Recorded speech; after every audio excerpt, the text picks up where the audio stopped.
믿는 사람들이 가장 많이 하는 오해 중 하나는 예수님을 믿으면 모든 일들이 잘 풀리고 문제가 없어야 된다고 생각하는 것입니다. 사람들은 예수님을 믿으면 시험에도 합격하고 계획한 모든 것들이 순탄하게 잘 될 것이라고 기대합니다. 그러나 어디 그렇던가요?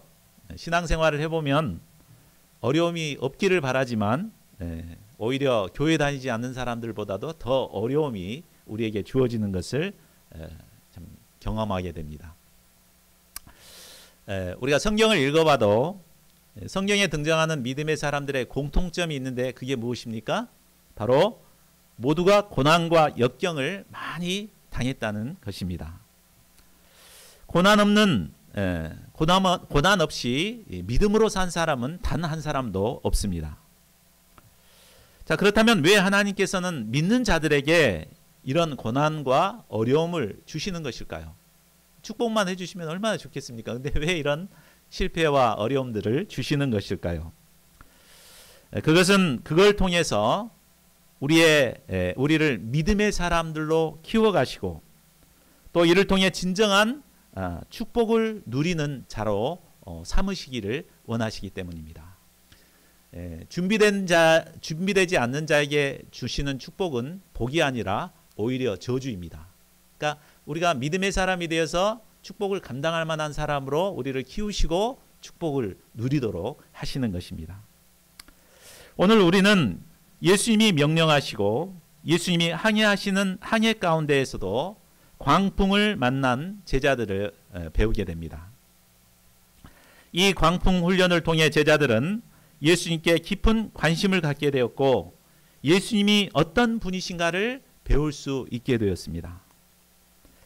그러면 오늘 말씀을 통해 나타난 예수님은 어떤 분이십니까? 본문 말씀을 통해 이를 배우고 저희 모두가 더 큰 믿음을 소유할 수 있기를 기도합니다. 제1장 광풍을 잔잔하게 하신 예수님 22절에서 25절입니다. 예수님께서 무리들에게 비유를 가르치신 후였습니다. 하루는 예수님께서 제자들에게 호수 저편으로 건너가자라고 말씀하셨습니다. 그러니까 이 여행은 예수님이 계획하시고 또 예수님이 방향을 주시고 또 예수님이 함께 하시는 여행이었습니다. 제자들은 오랜만에 무리들에게서 벗어나 예수님과 함께 오붓한 시간을 갖게 되어서 너무 기분이 좋았습니다. 그들은 즐거운 마음으로 예수님을 모시고 곧바로 출발했습니다. 제자들은 저마다 콧노래를 부르며 노을을 저어갔을 것입니다.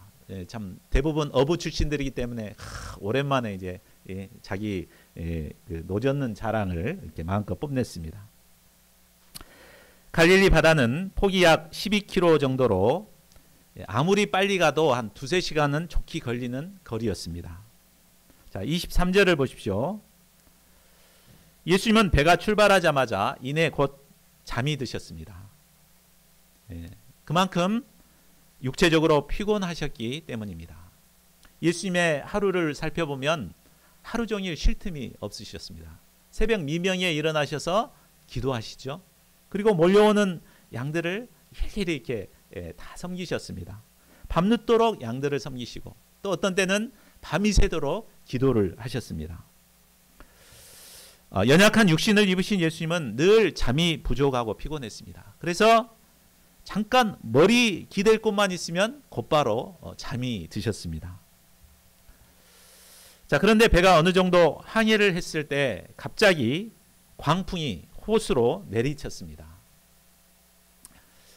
갈릴리 호수는 가끔 예기치 않은 광풍이 자주 분다고 합니다. 그 이유는 이 갈릴리 호수가 지중해보다도 약 200m 정도 낮게 돼 있습니다. 그렇기 때문에 더운 공기가 이것에 많이 모여 있고 또 위쪽에는 만년설인 헬몬산이 찬 공기가 이제 가끔 이렇게 내려오면 이 두 바람이 그 바람이 만나서 이제 바람을 일으키고 광풍이 일어난다고 합니다. 제자들 대부분은 갈릴리 어부 출신들이기 때문에 이런 광풍을 자주 접해봤을 것입니다. 광풍이 내리치자 그들은 그동안의 경험과 모든 노하우를 동원해서 이 광풍을 벗어나기 위해 안간힘을 썼을 것입니다. 그러나 거대한 광풍 앞에서 그들의 기술이나 경험은 아무런 소용이 없었습니다. 결국 배에 물이 들어오기 시작해서 배에 가득하고 곧 침몰될 위기에 처하게 되었습니다. 자, 그런데도 예수님은 이런 위기 상황에서 여전히 잠만 주무시고 계셨습니다. 마치 파도 타기를 즐기기라도 하듯이 안정된 자세로 평안히 주무시고 계셨습니다. 자, 요즘은 스트레스로 인해 밤에 깊은 잠을 자지 못하던 불면증 환자들이 많아진다고 합니다. 그러나 예수님처럼 하나님이 주신 사명을 열심히 감당하고 하나님께 대한 믿음을 가진 자는 어떤 힘든 조건에서도 이처럼 평안히 잠을 자게 됩니다. 시편 127편 2절에서도 하나님은 그 사랑하시는 자에게 단잠을 주신다고 하셨습니다. 우리가 잠을 못 자는 것은 회개해야 될 것 같습니다. 자, 24절을 보십시오. 자기의 한계에 다다른 제자들은 주무시는 예수님을 깨우며 말했습니다. 주여, 주여, 우리가 죽겠나이다. 자, 이 강구는 예수님께서 광풍을 잔잔케 해 주실 것을 믿고 구하는 믿음의 강구가 아니었습니다. 단지 죽게 된 상황에 있는 그들을 돌아보지 않으시고 잠만 자고 있는 이 예수님께 대한 원망과 불평의 말이었습니다. 예수님이 예수님이 주님이시라면 최소한 잠은 자지 말고 깨어서 이 어려운 상황 앞에 어떻게 이 문제를 해결할 것인가 같이 열심히 동참해야 할 것 같습니다. 그런데 나 몰라라 하며 잠만 자고 있는 예수님이 너무나 야속하고 원망스러웠습니다. 그래서 잠자는 예수님을 깨우며 우리가 죽겠습니다 하고 하소연을 한 것입니다. 자, 그러면 예수님은 이런 그들을 어떻게 돕습니까? 자, 예수님께서 잠에서 깨어나서 가장 먼저 바람과 물결을 꾸짖었습니다. 이놈들 잠잠하지 못할까? 이렇게 아마 꾸짖었을 것 같습니다. 그러자 순식간에 바람이 그치고 물결도 잔잔해졌습니다. 성난 광풍이 예수님의 꾸짖음 한마디에 곧바로 순종을 한 것입니다. 광풍이 잠잠해진 뒤 예수님은 고생한 제자들에게 참 내가 잠든 사이에 얼마나 고생이 많았냐, 참 미안하다 이렇게 말씀해 주셔야 할 것 같습니다. 그런데 뭐라고 말씀하십니까? 25절 상반절을 보십시오. 예수님은 제자들에게 너희 믿음이 어디 있느냐라고 책망하셨습니다. 광풍 앞에 믿음 없이 원망과 불평을 하며 오두방정을 떨었던 제자들을 책망하신 것입니다. 예수님은 제자들이 성난 강풍 앞에서도 믿음을 갖기를 원하셨습니다. 자, 그렇다면 예수님이 제자들에게 원하는 믿음은 과연 어떤 믿음이었을까요? 그것은 광풍 가운데서도 예수님이 함께 하신다는 믿음입니다. 또한 예수님께서 주무시는 것 같아도 하나님께서 그들을 지키고 보호해 주실 것이라는 믿음입니다. 제자들이 지금 항해하는 이 항해는 예수님께서 가라고 지시하신 항해요, 또 예수님이 함께 하시는 항해입니다. 아마 이 때문에 제자들은 아무런 문제 없이 목적지에 도달할 것이라고 생각했을 것입니다. 그러나 그들의 생각과 달리 예기치 않는 광풍이 불어 닥쳤습니다. 그 광풍은 자신의 힘으로는 도저히 감당할 수 없는 엄청난 큰 광풍이었습니다. 예수님께서는 이런 광풍 앞에서 제자들이 믿음의 사람들이 되기를 원하셨습니다. 참 내 힘으로는 감당할 수 없는 광풍이 불고 있지만 예수님이 우리와 함께 하신다. 하나님께서 예수님과 함께하는 우리를 분명히 지켜주실 것이다. 이런 믿음으로 광풍을 이겨내기를 원하셨습니다. 예수님께서 광풍 가운데서 편안히 주무실 수 있었던 것도 바로 이런 하나님께 대한 믿음이 있었기 때문에 가능한 것이었습니다. 그러나 솔직히 이제 막 신앙생활하는 이 제자들에게 이런 수준 높은 믿음을 기대한다는 것은 사실 어려운 일입니다. 그렇죠? 그런데도 예수님은 왜 이런 믿음을 갖기를 원하실까요? 예수님께서는 제자들이 그 어린 아이의 믿음에 머물러 있지 않고 점점 성장하는 성숙한 믿음을 갖기를 원하셨기 때문입니다. 우리가 광풍을 만나봐야 내 믿음이 얼마나 연약한가를 깨닫게 됩니다. 평소에는 신앙생활하는 사람들은 내가 믿음이 있다고 착각을 합니다. 그러나 막상 광풍을 겪어본 사람들이 보면은 저 사람 믿음이 있구나 없구나가 이제 드러나게 됩니다. 이 때문에 예수님께서는 제자들에게 광풍을 만나게 하시고 그들이 믿음이 어느 정도인가를 스스로 깨닫도록 도우신 것입니다. 그리고 예수님께서 원하시는 믿음의 사람으로 성장하고자 투쟁하게 됩니다. 자, 우리가 살아가는 인생을 항해에 비유할 수 있습니다. 인생의 항해를 하다 보면 우리는 예기치 않는 어려움을 만나게 됩니다. 그것은 예수님이 사랑하시고 또 예수님이 함께하는 자들도 예외가 아닙니다. 예수님이 함께 하시는데도 준비했던 시험에 떨어질 수도 있습니다. 또 계획했던 일들이 실패로 돌아갈 수도 있습니다. 어떤 분은 사업에 실패하기도 하고 어떤 분은 중한 병에 걸리기도 합니다. 자, 그렇다면 오늘 말씀을 통해서 볼 때 우리가 이런 광풍들을 만나게 되는 이유가 무엇입니까? 그것은 바로 광풍을 통해 우리의 연약한 믿음이 연단되어서 더 큰 믿음을 얻기를 원하시기 때문입니다. 하나님께서는 우리를 더 큰 믿음의 사람으로 키우시기 위해서 이런 광풍을 우리 앞에 배열하신 것입니다. 극심한 고난 가운데서 이 뜻을 발견한 욥은 욥기 23장 10절에서 이렇게 고백합니다. 우리 같이 읽어볼까요? 시작. 내가 가는 길을 그가 아시나니 그가 나를 단련하신 후에 내가 순금같이 되어 나오리라. 순금 같은 믿음을 키우시기 위해서 이런 고난을 주신 것을 깨닫고 하나님을 찬양합니다. 자, 그러면 이 광풍 훈련을 통해 제자들이 배운 바는 무엇입니까? 우리 25절 하반절을 보십시오. 같이 읽어볼까요? 자, 시작. 그들이 두려워하고 놀랍게 여겨 서로 말하되 그가 누구이기에 바람과 명함에 순종하는가 하더라. 그들은 두려워하고 놀랍게 여겼습니다. 두려워했다는 말은 예수님께 대한 깊은 경외심을 갖게 되었다는 말입니다. 조금 전만 해도 예수님은 그들의 원망의 대상이었습니다. 그러나 말씀으로 광풍을 잠잠하게 하신 예수님을 체험한 후 예수님을 보는 눈이 달라졌습니다. 그가 누구이기에 바람과 물을 명함에 순종하는가? 광풍 훈련을 통해 그들은 예수님께서 바람과 물을 말씀으로 잠잠케 하시는 우주 만물을 창조하시는 창조주 하나님이심을 깨닫게 된 것입니다.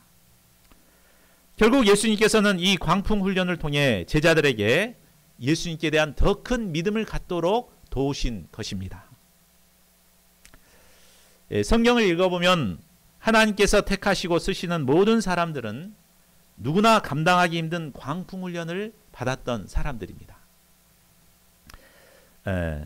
아브라함이 믿음의 조상으로 쓰임받게 된 것은 75세 늙은 나이에 안정된 본토 친척 아비집을 떠나서 이방 땅에서 나그네 같은 고난을 평생을 받고 살았습니다. 이 고난이 있었기 때문에 믿음의 조상으로 기 쓰임받게 된 것입니다. 요셉이 극심한 흉년에서 이스라엘을 구원한 것도 고난과 훈련을 통해서 성장했기 때문에 가능한 것이었습니다. 요셉이 어떤 훈련을 받았습니까? 형들에게 미움을 받아서 종으로 팔려가게 됩니다. 그리고 참 주어진 상황에서 열심히 일해서 주인의 인정을 받고자 했는데 결국 강간 미수범으로 몰려가지고 억울한 감옥살이를 하게 됩니다. 이런 용광로와 같은 훈련을 통해 하나님께서는 그를 빚으시고 이스라엘 12지파를 구원하는 역사에 귀하게 사용하셨습니다. 이스라엘을 출애굽시킨 모세는 말할 것도 없고 또 통일 이스라엘의 왕이 된 다윗도 마찬가지였습니다. 이처럼 하나님께서 택하시고 쓰시는 사람들은 모두가 이처럼 불같은 광풍 훈련을 통해 믿음의 사람으로 성장했습니다. 그러므로 우리에게 이런 어려움이 생기면 우리가 어떻게 생각해야 되겠습니까? 어떻게 생각해야 되겠습니까? 왜 재수없이 이런 일을 만났는가 이렇게 생각하면 안 되고 하나님께서 나를 믿음의 사람으로 키우시기 위해서 이런 광풍을 만나게 하셨구나. 이것을 깨닫고 영접해야 됩니다. 그래서 하나님이 이 훈련을 통해서 나를 어떻게 믿음의 사람으로 키워가실까? 어떤 은혜를 주실까? 이런 기대감을 가지고 이 광풍을 대해야겠습니다. 저희 모두가 이를 통해 하나님이 쓰실 만한 믿음의 사람들로 성장할 수 있기를 기도합니다.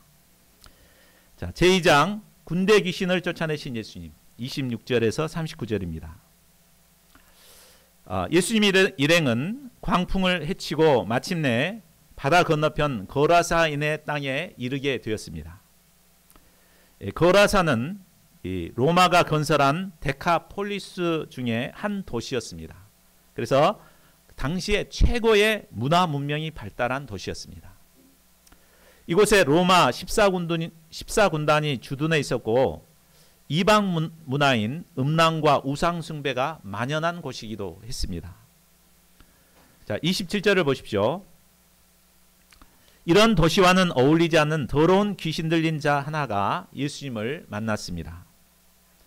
그는 화려한 도시를 뒤로하고 옷을 입지 않고 집에도 거하지 않고 무덤 사이에서 자연인처럼 살았습니다. 무덤은 어떤 곳입니까? 시체가 썩어가는 어둡고 음산한 곳입니다. 온갖 죽음의 요소들로 가득 차 있는 곳입니다.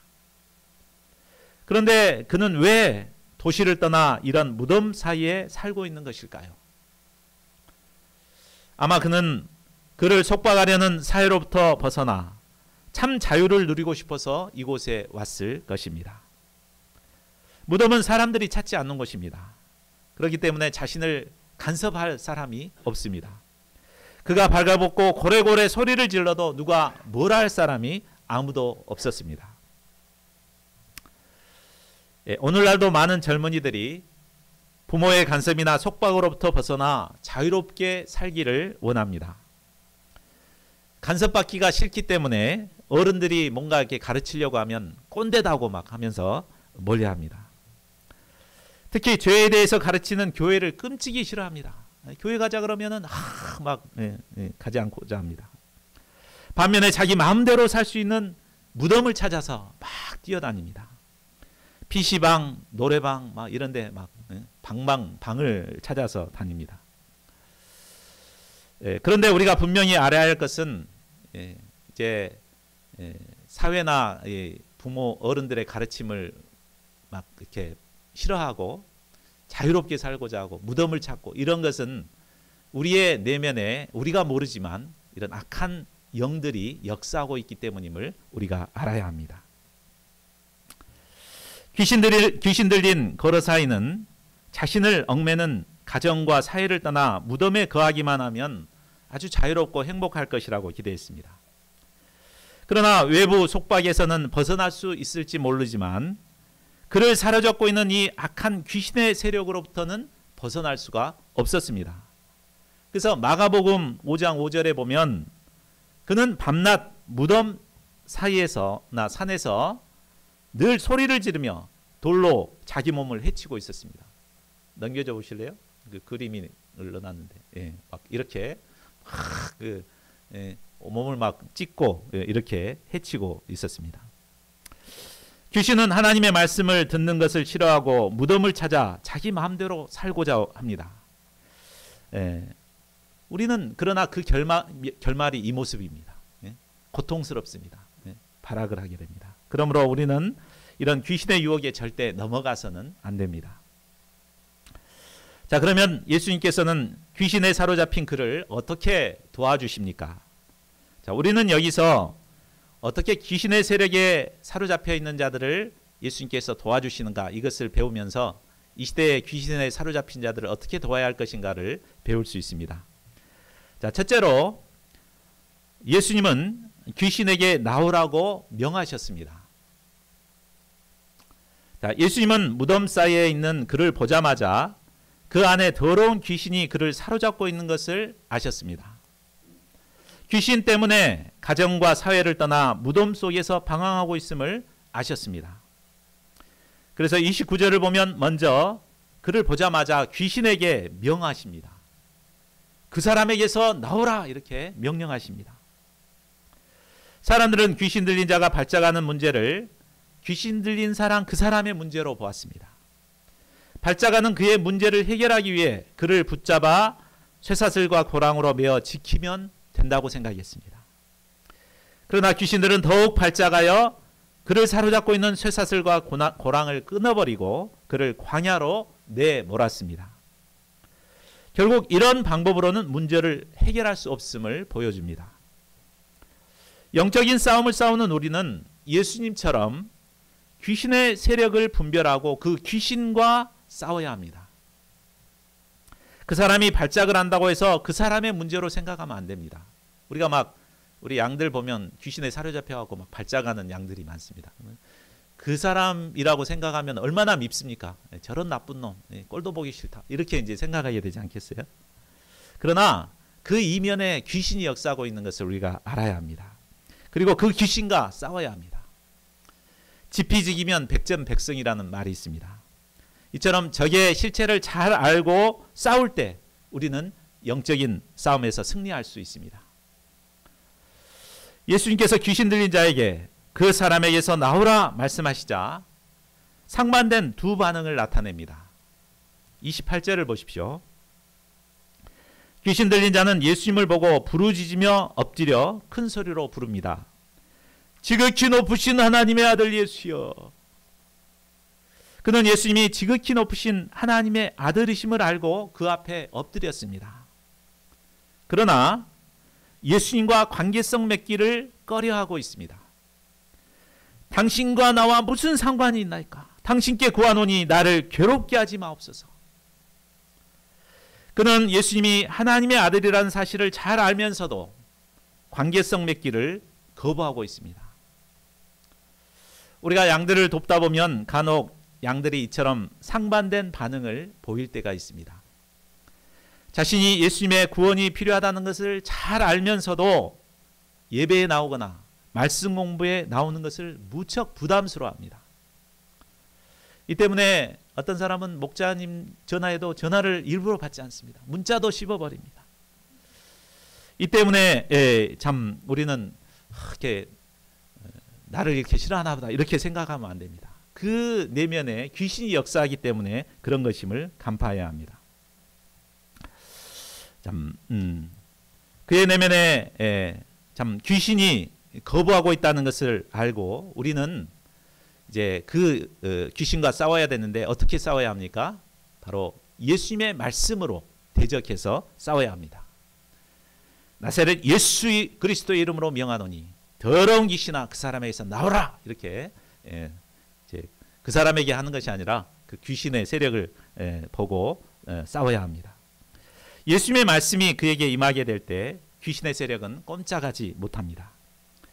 저희 모두가 예수님의 말씀을 의지하여 양들의 내면에 숨은 귀신의 세력과 싸워 물리칠 수 있기를 기도합니다. 자, 둘째로 예수님은 말씀으로 귀신의 정체를 드러내셨습니다.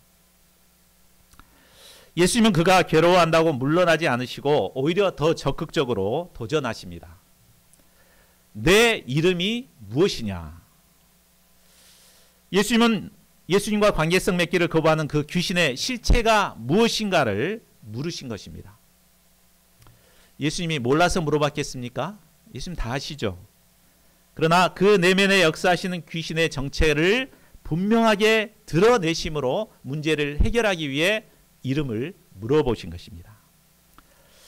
귀신이 사람들에게 들어올 때는 우리의 그 어둠과 상처와 연약함을 타고 들어옵니다. 상처를 받고 막 어둠에 사로잡혀 있으면 슬그머니 그 생각을 통해서 감정을 통해서 들어옵니다. 그렇기 때문에 우리가 잘 느끼질 못합니다. 귀신이 들어왔는지 안 들어왔는지 잘 모르죠. 그런데 이 귀신은 항상 우리 속에 들어오게 되면 자신의 정체를 드러내지 않고 감정을 통해서 우리에게 역사합니다. 막 그 말씀을 부담스럽게 여기고 화를 내고 막 이런 분노를 느끼게 하고 이런 감정들을 통해서 숨어 있습니다.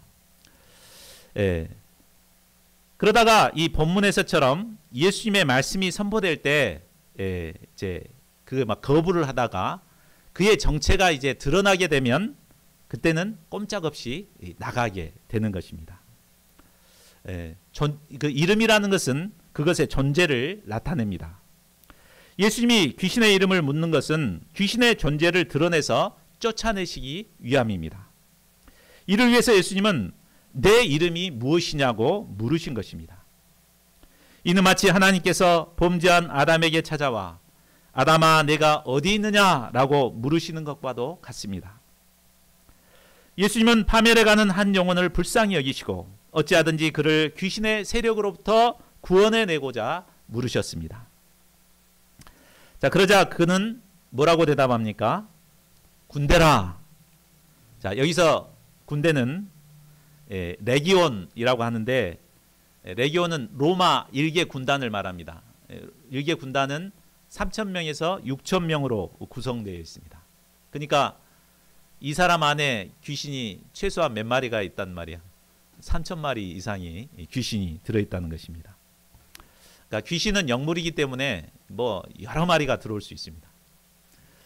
그의 내면에는 정욕 귀신, 교만 귀신, 증오심 귀신, 탐욕 귀신, 시기심 귀신, 안일 귀신, 물질 귀신, 음란 귀신, 열등감 귀신 이런 갖가지 귀신들이 그의 마음에 자리 잡고 그의 생각과 감정과 의지를 지배하고 있었습니다. 예수님의 말씀으로 정체가 드러나자 이제 더 이상 귀신은 그 안에 거할 수 없게 되었습니다.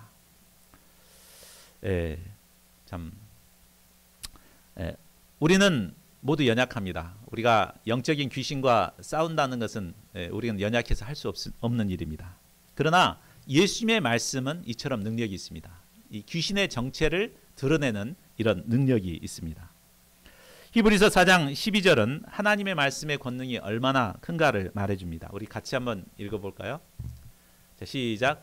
하나님의 말씀은 살아있고 활력이 있어 좌우의 날선 어떤 검보다도 예리하여 혼과 영과 및 관절과 골수를 찔러 쪼개기까지 하나니 또 생각과 뜻을 판단하나니. 하나님의 말씀으로만이 도울 수 있습니다.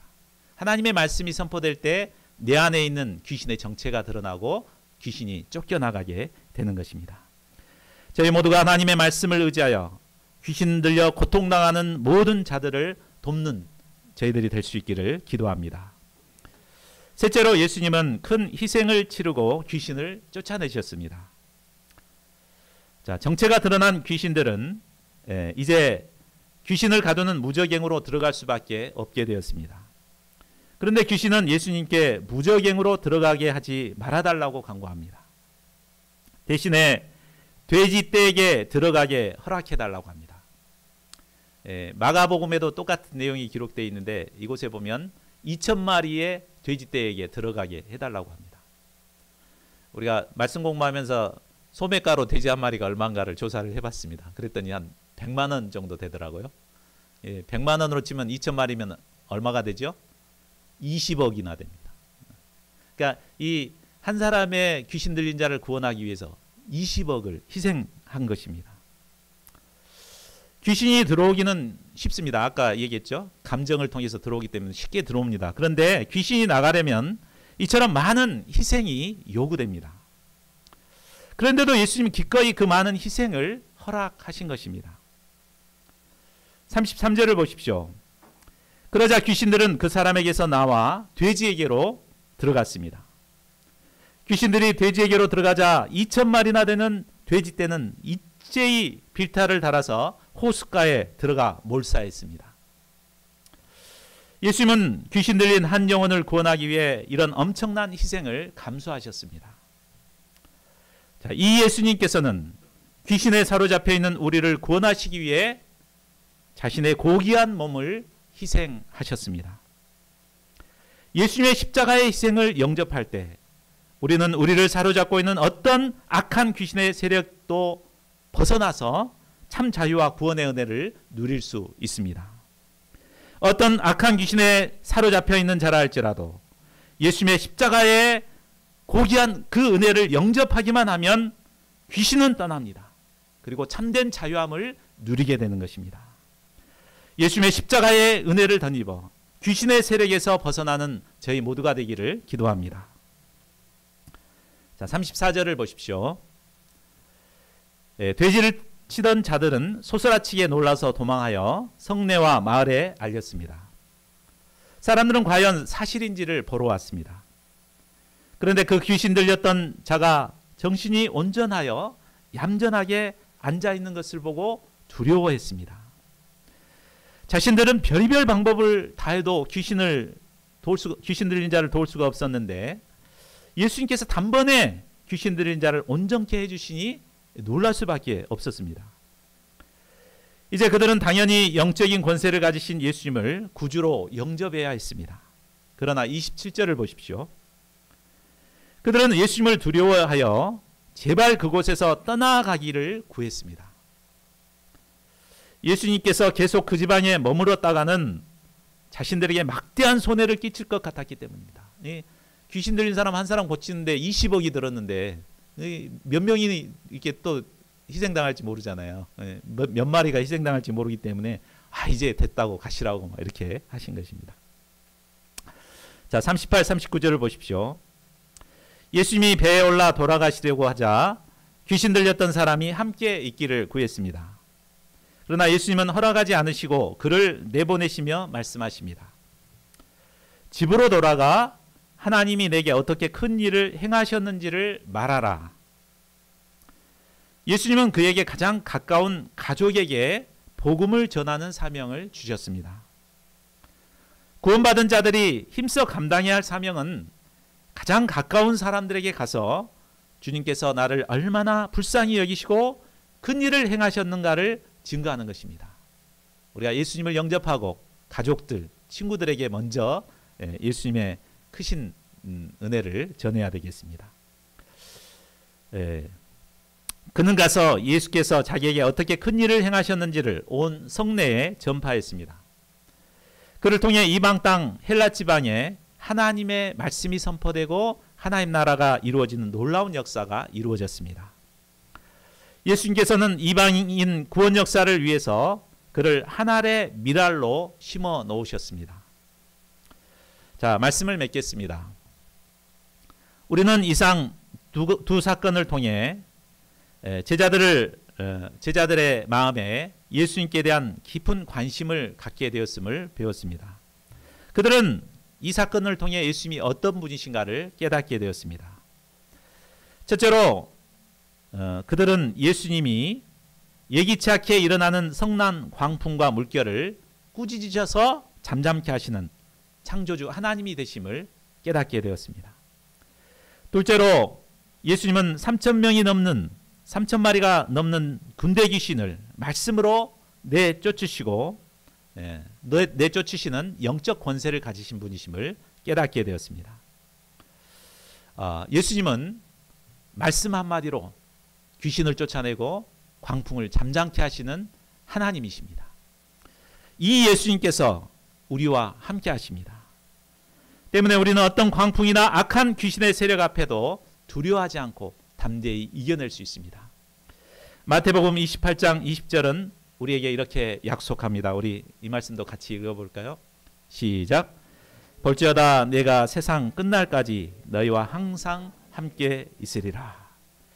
말씀으로 광풍을 잠잠케 하시고 군대 귀신을 말씀으로 쫓아내신 예수님께서 우리의 인생 항해에 우리와 함께 하십니다. 믿습니까? 이 예수님께서 우리와 함께 하시기 때문에 우리는 어떤 힘들고 어려운 일을 만나더라도 능히 헤쳐나가고 목적지에 안전히 다다를 수 있습니다. 우리와 함께 하시는 예수님께 대한 믿음으로 성공적인 인생 항해를 마치는 저희 모두가 될 수 있기를 간절히 기도합니다. 우리 요절 말씀 읽고 함께 기도하는 시간 갖겠습니다. 25절 시작. 제자들에게 이르시되 너희 믿음이 어디 있느냐 하시니 그들이 두려워하고 놀랍게 여겨 서로 말하되 그가 누구이기에 바람과 물을 명함에 순종하는가 하더라. 예. 기도 제목 말씀드리겠습니다.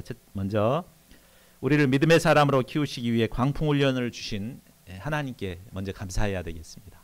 우리가 불만을 가졌는 분들이 있으면 회개하고 나를 믿음의 사람으로 키우시기 위해서 이런 어려움을 주셨구나 하고 감사할 수 있기를 바랍니다.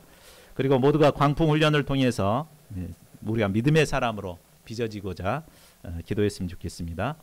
그리고 두 번째로 권능의 말씀과 십자가의 복음을 통해 우리 안에 역사하는 귀신의 세력을 몰아내 주시도록 우리가 기도해야 되겠습니다. 이 기도 제목을 가지고 반주에 맞춰서 기도하겠습니다. 기도합시다. 하나님 아버지, 주님께서 오늘 귀한 말씀 통해서 우리 믿음의 사람을 키우시기 위해서 우리를 광풍 가운데 내모시니 우리가 실패하고 어려운 광풍을 만날 때 하나님께서 나를 믿음의 사람으로 주시는 것을 감사하며 이것을 통하여 믿음의 사람으로 잘 빚어질 수 있도록 도와주시기를 기도합니다. 예수님께서 말씀한 한마디로 산천만에 내 계시는